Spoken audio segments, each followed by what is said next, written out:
I don't really have any friends, so if you would hit that subscribe button down there, you'd be my friend. Be my friend. No, really, just be my friend. Hey guys, what is up? High Five here, and you probably don't know who I am. If you do, congratulations. You're probably one of my only friends. But I just wanted to make a video since I'm pretty bored, don't know what to do, so I'm just gonna make a tip video for people who are really interested in building a computer. I just want to give some tips that I got from building my first computer, which is just down here. I like it a lot, and yeah, let's just get into these tips.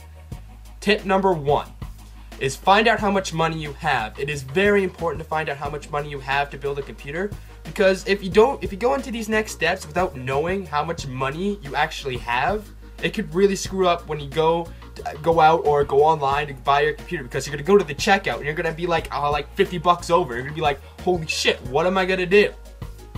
And okay, tip number 2, take inventory on what you already have. And what I mean by this is that, do you have an old monitor, keyboard, mouse that you're willing to use with the computer that you're going to build?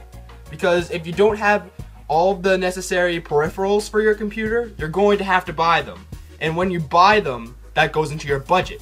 So you're going to have to basically price your components and your monitors, keyboard and mice, and all the stuff like that into the money that you found out you had earlier. Tip number 3. Build your general computer online with a checklist. And what I mean by this is that you should build your computer online with a checklist with all the parts down, so then you have a general idea of what you want in a computer. So basically, this isn't the final thing that you're going to buy, but it's something that you would like to buy. I'm not saying go out and build a $3,000 computer if you have $700, but what I'm saying is try to get as close to your budget as possible. And over the next couple of days before you go out to buy it, just keep editing your build until it gets really good and you really like it. Step number 4, go to the store on your first build. And what I mean by this is that go to the store on your first build. It actually really helped out since I didn't know a lot about motherboards or power supplies, and I didn't know how much I was gonna need. And so when I went to the store, I found a guy there, and he really helped me out because I almost bought a motherboard that didn't support overclocking when I bought an overclockable CPU, and it was really bad. So make sure you go to the store. They'll help you out a lot. Tip number 5. Manuals are your best friends. And what I mean by manuals are your best friends is that manuals are your best freaking friend. Because when you're building your first computer and you're not using your manuals and just putting it together like every other tech device that we use, let's be honest, it's really hard because you don't know where anything is and you're not very experienced with it, and if you screw up, you could seriously damage something that's worth a lot of money. And I would just recommend just opening a manual, even on a freaking graphics card, even though you don't really need it, just open your manual and just be like, oh, maybe there's something extra that I need to do. Just stuff like that. And yeah, manuals will save your life.